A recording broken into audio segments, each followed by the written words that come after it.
नमस्कार दोस्तों, साहित्य समाधान के मंच से मैं डॉक्टर रीता गौड़ आपका हार्दिक स्वागत करती हूं, अभिनंदन करती हूं। दोस्तों, घनानंद कवित्व पर आधारित आज ये हमारा 5वां सत्र है और आज हम 21 से लेकर 25 तक के पदों पर बात करेंगे और इसके बाद हमारा आरपीएससी असिस्टेंट प्रोफेसर का जो पाठ्यक्रम है घनानंद कवित्व पर आधारित वो पूरा हो जाएगा। पूरे 1 से 25 तक की हम चर्चा कर चुकेंगे। तो चलिए शुरू करते हैं आज का सत्र। आज के सत्र का पहला पद 21वां पद बहुत ही छोटा है। घन आनंद रस ऐन कहो कृपानिधि कौन हित सोरठा है ये, मरत पपीहा नैन दरसों पर बरसों नहीं। अब यहां पर कवि क्या कह रहे हैं? कवि उपालंभ दे रहे हैं अपने प्रियतम को, उलाहना, उपालंभ यानी उलाहना दे रहे हैं। क्या कह रहे हैं कि आप आनंद के बादल हैं, रस के भंडार हैं, रस ऐन यानी रस के घर हैं, भंडार हैं यानी कौन सा रस? प्रेम का रस, प्रेम रस के भंडार, और आनंद के बादल हैं, फिर कृपा निधि हैं, कृपा के सागर हैं, कृपा का भंडार हैं। फिर भला आप मुझे बताइए, जब इतना गुण है आप में कि आप प्रेम के भंडार हैं, आनंद के बादल हैं और कृपा के सागर हैं, कृपा के निधि यानी कृपा के सागर हैं, तो भला ये कौन सा हित है? हित यानी प्रेम। ये आपका कौन सा प्रेम है? ये कैसा प्रेम है? मरत पपीहा नैन, के मेरे नेत्र रूपी जो पपीहे हैं वो आपके दर्शनों की आस में मरे जा रहे हैं, व्याकुल और पीड़ित हो रहे हैं। आप दरसते यानी दिखाई तो देते हैं लेकिन बरसते नहीं, यानी बादल जैसे आकाश में दिखाई देते हैं लेकिन वर्षा ना करें तो धरती की जो गर्मी के कारण व्याकुलता होती है वो निरंतर बनी रहती है।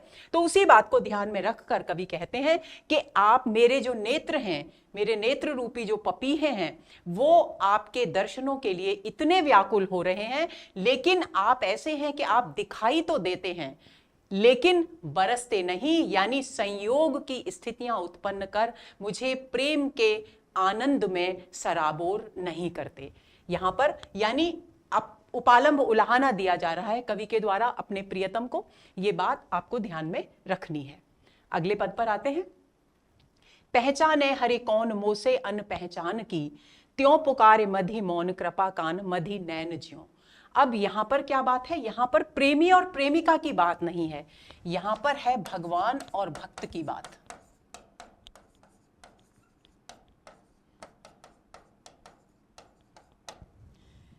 कवि कह रहे हैं कि पहचाने कि हरि, हे प्रभु, आपके अलावा मुझ जैसे अनजान व्यक्ति को, अनपहचान, मेरी कोई पहचान नहीं है संसार में, उस अनजान व्यक्ति को आपके अतिरिक्त और कौन पहचान सकता है? क्यों?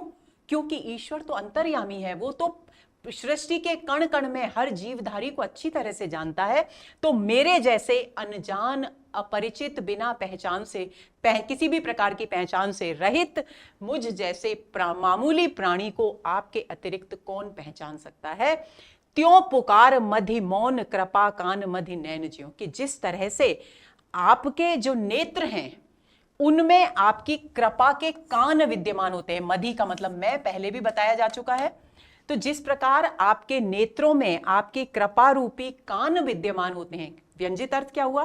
व्यंजित अर्थ हुआ जैसे कि आप जैसे ही देखते हैं वैसे ही किसी भी अपने भक्त की जो हृदय की पुकार है उसको सुन लेते हैं और उस पर कृपा करने लगते हैं। तो ऐसा लगता है मानो आपके नेत्रों में ही आपके कान हैं, आप नेत्रों से ही देखते भी हैं और सुनते भी हैं और उस पर तुरंत कृपा कर देते हैं।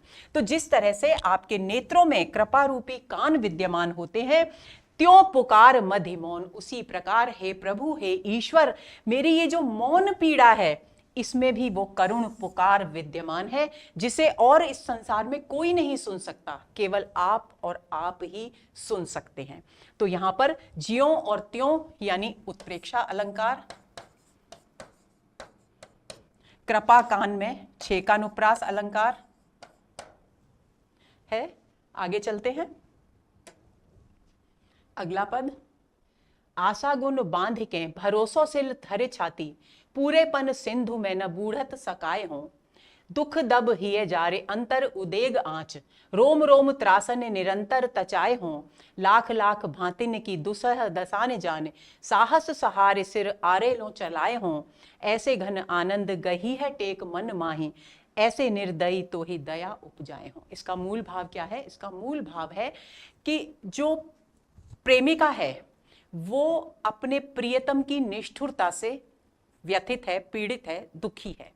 वो ये सोचती है कि अगर मैं अपने शरीर को कष्ट दूंगी, तरह तरह के भयंकर कष्ट दूंगी, तो संभव है कि मेरे प्रियतम के हृदय में मेरे प्रति प्रेम भाव जागृत हो जाए। तो वो अपने शरीर को कष्ट देने का प्रण लेती है, संकल्प करती है। अब वो किस तरह से कष्ट देगी उसका विवरण यहां पर किया गया है। आशा गुण बांध, कि मैं आशा की रस्सी से अपने आप को बांध लूंगी। आशा की रस्सी कौन सी है? कि आपसे मेरे मिलन की आशा, यानी प्रियतम से संयोग की आशा रूपी रस्सी से स्वयं को बांधकर और आपके प्रति प्रेम में अपने विश्वास, अपने भरोसे का सिल यानी पत्थर अपनी छाती पर रखकर क्या करूंगी? अपने पण यानी अपने संकल्प, अपनी प्रतिज्ञा के सागर में डूब जाऊंगी। यानी कहने का मतलब यह है कि जब भी कोई व्यक्ति डूबना चाहता है और यदि वो अपने आप को पत्थरों से बांध ले तो उसे ऊपर आना उसके लिए संभव नहीं होता, यानी वो डूब ही जाता है। इसलिए वो नायिका कह रही है कि मैं भरोसे, आपके प्रेम में विश्वास का जो पत्थर है, विश्वास रूपी जो पत्थर है, रूपक अलंकार है आशा गुण और भरोसा सिल में, इसको अपने सीने पर, अपनी छाती पर रखूंगी और आशा, मिलन अवश्य होगा। इस आशा की रस्सी से अपने आप को बांधकर अपनी प्रतिज्ञा, कौन सी प्रतिज्ञा? कि मैं अपने प्रिय के हृदय में अपने प्रति प्रेम भाव जगाकर रहूंगी, अपने शरीर को कष्ट देकर उस प्रतिज्ञा के सागर में, यहां भी रूपक हो गया, मैं अपने को डुबा दूंगी।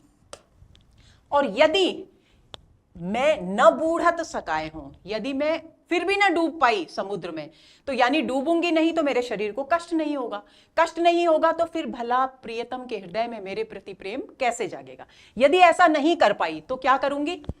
दुख दब हिए जारे, दुख की दावाग्नि, आग को अपने हृदय में जलाऊंगी और अंतर उदेग आंच, और उद्विग्नता, विरह से उत्पन्न जो उद्विग्नता है उसकी आंच से अपने हृदय को तपाऊंगी।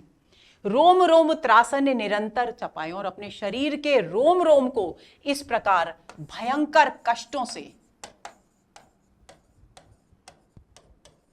तचाए यानी तपाऊंगी।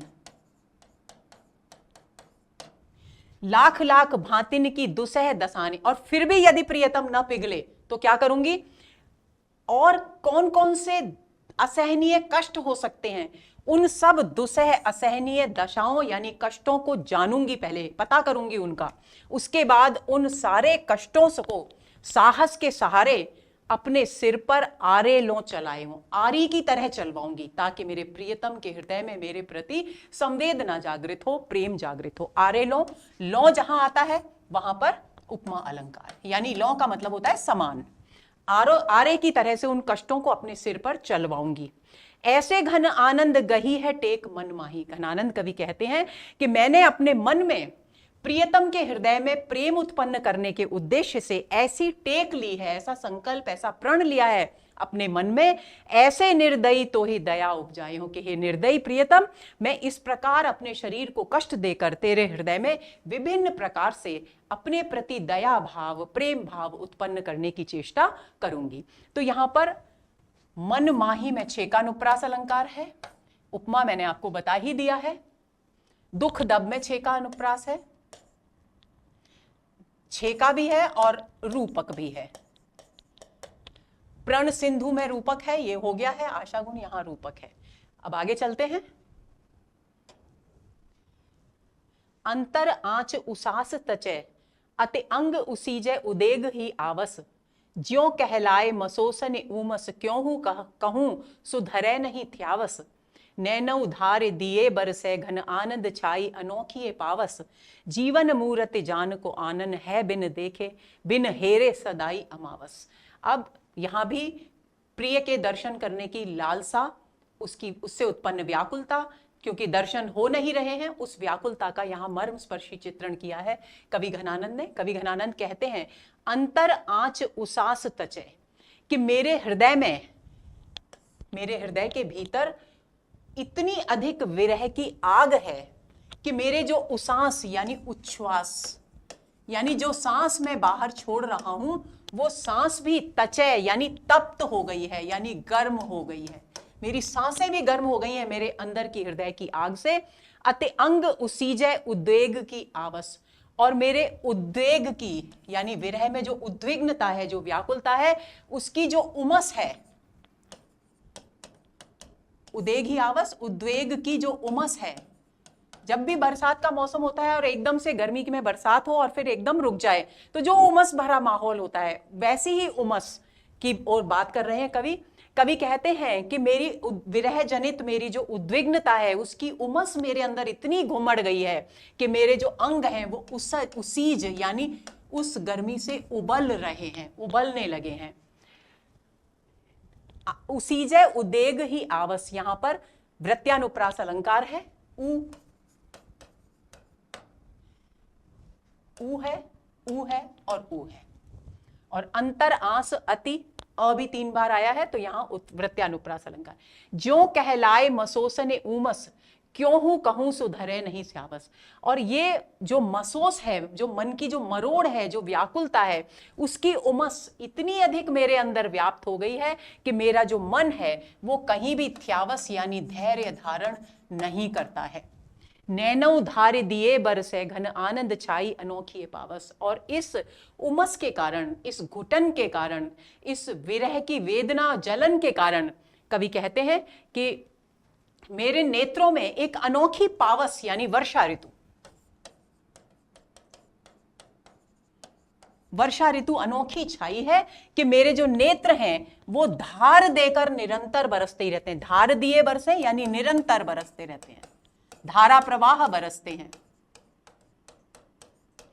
बरसात में क्या होता है, वर्षा ऋतु में क्या होता है कि बादल बीच बीच में रुका भी करते हैं बरसते बरसते, और अचानक वर्षा बंद होती है और फिर शुरू होती है। लेकिन घनानंद कहते हैं अपनी पावस को, अपनी वर्षा को, अपने नेत्रों की वर्षा को क्यों अनोखा बता रहे हैं, क्योंकि ये नेत्र बिना रुके बरस रहे हैं, धारा प्रवाह बरस रहे हैं। इसलिए उन्होंने, प्रश्न पूछा जा सकता है कि उन्होंने अनोखी पावस क्यों कहा है। जीवन मूरत जान को आनन है बिन हेरे सदाई अमावस। अंतिम पंक्ति में कवि कहते हैं कि मेरी जीवन की जो मूर्ति है, यानी मेरे प्राणों का जो आधार है, जान यानी सुजान, मेरी प्रियतम जो सुजान है, उनका आनन यानी मुख, हेरे यानी देखे बिना, यानी उनके दर्शनों के बिना मेरे नेत्रों के आगे सदा ही अमावस्या छाई रहती है, यानी हमेशा अंधकार छाया रहता है। सदा ही अमावस का मतलब है कब होती है, जब चंद्रमा नहीं निकलता और चारों ओर अंधकार होता है। तो कवि यहाँ पर जीवन में नेत्रों के आगे आए हुए अंधकार, अपने जीवन में व्याप्त अंधकार क्या वर्णन कर रहे हैं, वेदना का अंधकार, प्रिय से न मिलने से उत्पन्न जो निराशा है उसके अंधकार की बात यहाँ कर रहे हैं। जीवन मूरत जान, यहाँ पर 6 का अनुप्रास अलंकार है। आनन है बिन हेरे सदाई अमावस। आगे चलें, 25वां पद। जान के रूप लुभाए के नैनन बेच करी अधबीच ही लौंडी, फैल गई घर बाहिर बात सुनी के भई इन काज कनौडी, क्यों करि थाह लहे घन आनंद चाह नदी तट ही अति औंडी, हाय दई न बिसासो सुने कछु है जग बाजत नेह की डोंडी। अब यहाँ पर कवि उस भाव का वर्णन कर रहे हैं कि प्रियतम तो निर्दयी है, लेकिन जो प्रियतमा है उसके और प्रेमी का जो प्रेम है उसका ढिंडोरा सारे जगत में ढिंडोरा पिट गया है, लेकिन प्रेमी है कि निष्ठुर बना हुआ है, उसके ऊपर कोई असर नहीं हो रहा। तो उस स्थिति में जो प्रेमिका के हृदय के भाव हैं उन्हें कवि यहाँ व्यक्त कर रहे हैं। कवि कहते हैं जान के रूप लुभाए के, मेरे जो नेत्र हैं, सब सारा दोष किसका है, नेत्रों का है। मेरे जो नेत्र हैं उन्होंने क्या किया, जान यानी सुजान, सुजान के रूप सौंदर्य की तरफ लुभा गए यानी आकर्षित हो गए, और आकर्षित होकर प्रेम के मार्ग में मैं चला ही था कि बीच में ही इन्होंने मुझे सुजान का की दासी बना दिया, प्रियतम की दासी बना दिया, लौंडी यानी दासी बना दिया, यानी उनके अलावा अब मुझे कुछ और सूझता ही नहीं। मेरे नेत्रों ने मेरे साथ मुझे बेच दिया, बीच रास्ते में ही बेचकर मुझे उनकी दासी बना दिया। यानी कहने का अभिप्राय यह है कि अब मुझे सुजान के अतिरिक्त और कोई दिखता ही नहीं और कोई विचार मेरे हृदय में उत्पन्न होता ही नहीं। फैल गई घर बाहर बात। और ये जो मेरा और सुजान का जो प्रेम संबंध है, ये बात घर में तो फैली ही, इसके साथ साथ बाहर के समाज में, बाहर के जगत में भी फैल गई। और इसके कारण मैं बहुत अच्छी तरह से, इन नेत्रों के इस कारनामे के कारण मैं कनौडी हो गई हूं, यानी कलंकित हो गई समाज में, बदनाम हो गई हूं समाज में।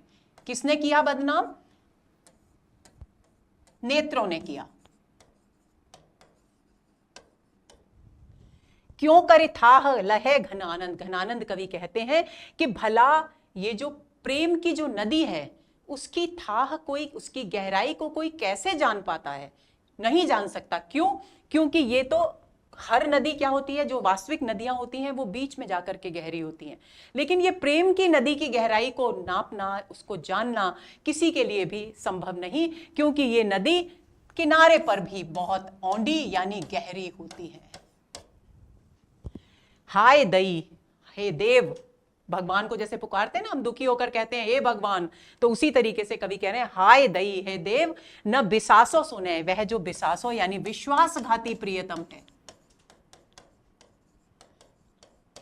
क्योंकि वो प्रेम का ढिंडोरा पीट रहा है लेकिन वो प्रेम में कदम आगे बढ़ा ही नहीं रहा है, तो वो विश्वासघाती प्रियतम है।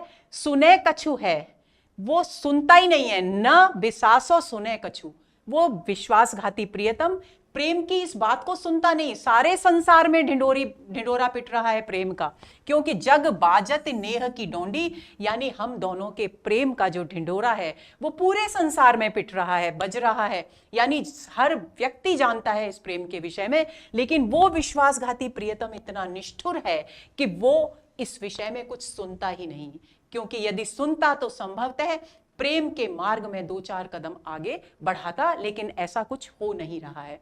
तो इस प्रकार यहां पर इस पद के द्वारा, इन पंक्तियों के द्वारा घनानंद ने अपने हृदय के भाव और प्रियतम की निष्ठुरता का उल्लेख यहां किया है, वर्णन यहां पर किया है। अब बात आती है अलंकारों की। तो देखिए, जान के रूप सुझाए के, लुभाए के लैनन बेच करी अदबीच ही लौंडी, फैल गई घर बाहिर बात, बाहिर बात। यहां पर छे का अनुप्रास अलंकार है। नी के भई इन काज कनौडी, यहां भी छे का है। क्यों करे ताह लहे घनानंद, ये भी छे का हो गया। चाह नदी तट ही, चाह नदी रूपक हो गया, चाह रूपी नदी, तट ही अति औंडी, अति औंडी में छे का हो गया। हाय दई न बिसासो सुने कछु है जग बाजत नेह की डोंडी। तो इस प्रकार ये अलंकार है यहाँ पर, और आपको इसका मूल भाव ध्यान, जितने भी पद हमने पढ़े हैं, जितने भी कवित्व हमने पढ़े हैं घनानंद के, उन सब की जो मूल भाव है उसको आपको अच्छी तरह से ध्यान में रख लेना है। और खास तौर से जहां पूर्व राग का वर्णन है, अक्सर इस तरह के प्रश्न पूछे जाते हैं, अलंकार से संबंधित प्रश्न पूछे जाते हैं, और कभी कभी ये भी पूछ लिया जाता है कि इस पंक्ति में व्यंजित भाव क्या है। तो आपको इनको बहुत अच्छी तरह से हृदयंगम करना है। तो दोस्तों, ये हुआ हमारा आज का सत्र। आज के सत्र में हमने 21 से 25 तक के घनानंद कवित्व के पदों पर चर्चा की। उम्मीद करती हूं कि ये पद आपको अच्छी तरह से समझ में आ गए होंगे। अगले और बहुत ही महत्वपूर्ण सत्र के इंतजार में रहिए। नमस्कार।